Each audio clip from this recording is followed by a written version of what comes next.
Hello and welcome. This presentation is a brief overview of the Serenity in the Garden pilot program for women in a corrections facility in Akron, Ohio, which is run by Oriana House, the largest community corrections provider in Ohio.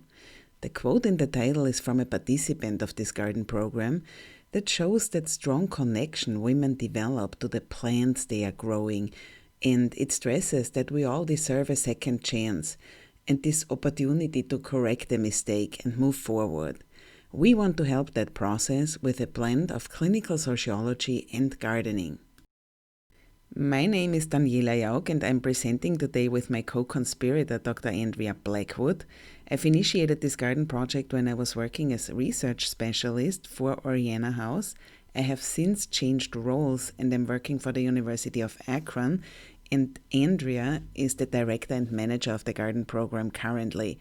We are both sociologists, and we are running the garden under the guidance of the Oriana House research manager, Dr. Alec Burrows, whose father, Alex Burrows, has co-founded AACS and lends the name to our Professional Development Award.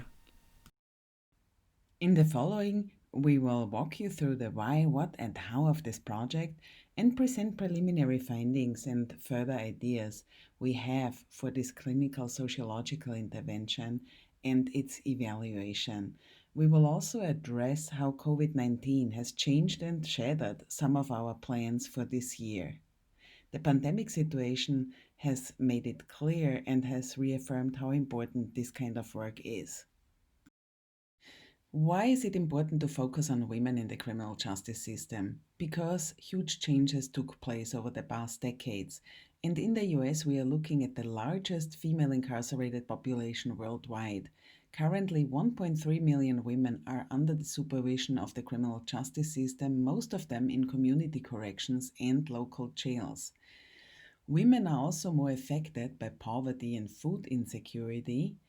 And it is important that we look at this population with a feminist sociological lens because we know from research that most women in corrections have experienced abuse and trauma, and their delinquency is often related and caused by males in their life. We have to also consider the gender division of labor and care work in society. More than 60% of women in prisons have a child under the age of 18. Also, correctional institutions have traditionally been places of environmental injustice and malnutrition. As a research specialist, I was involved in program evaluation, and the women seemed to truly benefit from the treatment they received. However, they did always complain about the food and the downtime they are experiencing in correctional institutions. Last but not least, gardening has been identified by research as effective intervention in prisons in recent years. So, what do we want as clinical sociologists? We want to improve the quality of people's lives with a research based clinical sociological intervention. And in that sense, like Alex Burrows stated, we want to create a workable sociology with this project. In numerous discussions about the program, the research group, together with the facility management and Oriana House management and community partners we were bringing in, came up with the following research question. How can an educational horticultural program in a community correction setting benefit female clients and the communities they are returning to? For us, it was important to provide what in correction is called structured leisure time, to give them meaningful activities during their treatment in the correctional facility, but also to provide a source to supplement food in the facility and to teach women skills they can bring home to their families and communities. Hello, I am Dr. Andria Blackwood, the Manager and Program Director of the Garden Program at Oriana House's Cliff Skiing facility. This gardening program focuses on developing pro-social skills for female clients with substance use disorders while learning to garden in small spaces using low-cost methods. The program centers on health and well-being and is offered in conjunction with a nutrition class through the help of the Ohio State University Cooperative Extension and the nonprofit Let's Grow Akron. Classes include a workbook with activities, weekly journal writing, and hands-on participation. A graduation certificate and community gardening volunteer opportunities are included for those that complete the program. So who is the population at Cliffskeen CBCF? Cliffskeen CBCF is a community-based correctional facility that is state-funded and has programs that assist local criminal justice systems in reducing prison commitments of low-level nonviolent offenders. The facility averages about 215 intakes per year, has about an 80% completion rate. The median age range is roughly 26 to 35 years of age. 40% have less than a high school degree, and the average stay is about 4.5 months. CBCF's goals are to divert clients from prison, reduce recidivism, and facilitate reentry of female offenders into the wider community. Our first year pilot program for the garden included guest instructors, lesson plans, basic garden skills with a focus on growing in small spaces and urban environments, recipes and tastings, reflection writing, graduation and certificate of participation, field trips, and it was linked to volunteer opportunities with community gardening programs. This was a time to test the format, see what the clients were interested in learning, and what their skills were individually as well as a group. We had a learning curve in terms of organization materials needed and used and expectations. With the help of our community partners, Ohio State University Cooperative Extension and Let's Grow Akron, everyone learned. The clients, the instructors, the administrators, and the staff. It was fun, but it was also hard work. Our spring session was a time to design and implement lesson plans, introduce specific skills, and to work towards developing a workbook with an instructor's guide. Lessons included designing a garden bed, soil amendment and composting, starting seeds, botany, pollination, garden maintenance, and pest control. Anonymous guided reflection questions were introduced to gain perspective on clients' thoughts and feelings about the program and their participation in it. Summer classes included plant and garden bed care, fertilization, cooking, and nutrition. Clients got to choose the vegetables that were grown, and the choices included things like tomatoes, kale, peppers, squash, potatoes, and green beans. Although the participants changed over time due to release from the facility, the class maintained momentum and solidarity. The participants changed, but the enthusiasm and hard work remained the same. The fall season included more classes on cooking, harvesting, canning, and seed saving. The program was such a success that we added another row of beds. At one point, we had 23 participants in the garden weeding and harvesting. At the end of our first season, 63 clients had participated in 3 or more gardening lessons. At this time, we also had the good fortune to add a knowledgeable intern majoring in social work, but with an enormous amount of experience in community garden management. It was a win-win for everyone involved and helped solidify the research portion of the program for the next year. So, how are we bringing sociological research into this intervention? In the pilot year, we didn't have access to IRB procedures, and we used this pilot 2019 to develop appropriate research questions and methodology in an exploratory manner. We do have anonymous written reflection questions from that period we are now analyzing and have IRB approval for.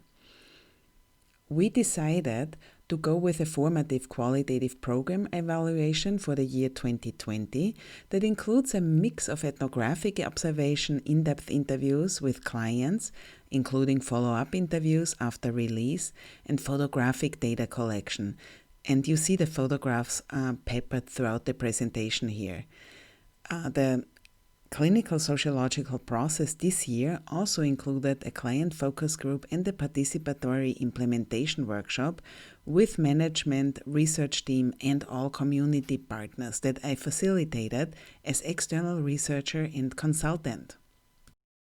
So here is the grand research plan for this clinical sociology project that lays out how the qualitative evaluation, including the follow-up interviews, will lead to an improved program in 2020 and would have helped us to develop a quantitative instrument for further programs. I had even been awarded a summer research grant that included funding for a student assistant. Then, right after the implementation workshop where we had generated brilliant ideas for the garden, COVID-19 hit and everything stopped. The facility was on lockdown, the garden was on halt. Until early August 2020, where Andrea started the garden back up with safety measures. We were all engaging in social distancing, we were wearing masks. I was sanitizing pens in between women signing consent forms. I had extra sanitizer and masks ready. And in pandemic times, the garden is really one of the safest places to be. Until 2 weeks ago, per governor's order in Ohio, all in-person research has to be stopped, yet the garden goes on. So, what did we learn so far? What did we find? We found a woman empowered with enhanced self efficacy through the experiential hand on learning in the garden. They are all excited to eat what they plant and that they observe that they can grow something. This is an amazing experience of agency in this confined setting of a correctional facility. Women report they feel relaxed, they feel less angry, they perceive the garden as a safe space, and they enjoy new ways of camaraderie and teamwork. Here we are focusing on the outcomes on the level of clients. We do have some data on the organizational level of the community partners through the expert interviews, but we are not focusing on that here. One main emerging theme of this qualitative data is that women gain new skills for themselves but also for the community. According to Bandura, self efficacy is the belief in one's capabilities to organize and execute the course of action required to manage prospective situations. And we have indications that the garden program is contributing to self efficacy, whereas the new skills and the garden practice increase agency within the facility, but also in reentry. Women say that they truly appreciate learning new skills, that they can now do it, and that finding new activities in recovery is really important and amazing. Now, the women say they want to carry these new skills into their families and communities, but if they really do it is an empirical question. That's why it is important for me to do follow up interviews. And because this is a transitional population, I'm prepared to offer incentives. And I have given out this refrigerator magnet with my contact information to help the women stay in touch with me. A second theme we want to highlight is that women definitely feel personally empowered by the garden program. They are learning new skills in gardening, but also other skills, pro social skills such as teamwork, concentration, the feeling of responsibility, communication, and self regulation. Relating is also important as expressed in the second quote that shows that gardening might benefit women in their self presentation in symbolic interactionist terms, that the family can observe the individual in a different role, and both client and family can be proud of that. For Oriana House, it was important from the start what the gardening program does for staff-client interaction. And while women appreciate the garden space as space away from the staff, as a space of their own, as a space of agency, we have also observed it as a space for really positive staff-client interaction. In this photograph, you see a committed staff member is building a compost tumbler with a client, and there was a lot of laughter that day. Gardening certainly helps to build and substantiate the rapport between staff and clients, and rapport is really essential for evidence based correctional practices as they are required and monitored by the continuous quality improvement team of Oriana House. Structured leisure time is an important component of the gardening program. This gardening program focuses on criminogenic needs. Criminogenic needs are dynamic and changeable risk factors that contribute to the likelihood that someone will commit a crime. Structured leisure time, such as gardening, embeds cognitive behavioral techniques that address social skills, problem solving, critical reasoning, and self control within a directed structured leisure activity. Practice and repetition of these skills, called dosage, is key to developing skills that address the specific needs of the client. This list showcases the central 8 criminogenic needs that are often addressed in programming to aid the client in experiencing a successful reentry into the society. The gardening program focused primarily on the bottom 5, highlighted in green below. What are future directions for this clinical sociological intervention? First, we'd like to move towards an evidence-based practice of structured leisure with adding dosage hours. Next, a formative evaluation of a study for 2021, depending on COVID-19 regulations. There's also a book project called Gardening Behind Bars, Clinical Sociology and Food Justice in Incarcerated Settings. Thank you so much for your kind attention. We are aware we had a lot of content and many slides for 15 minutes, so please reach out to us for the slide deck, for references, and for further conversation. Remember, life is a garden. Go out and dig it.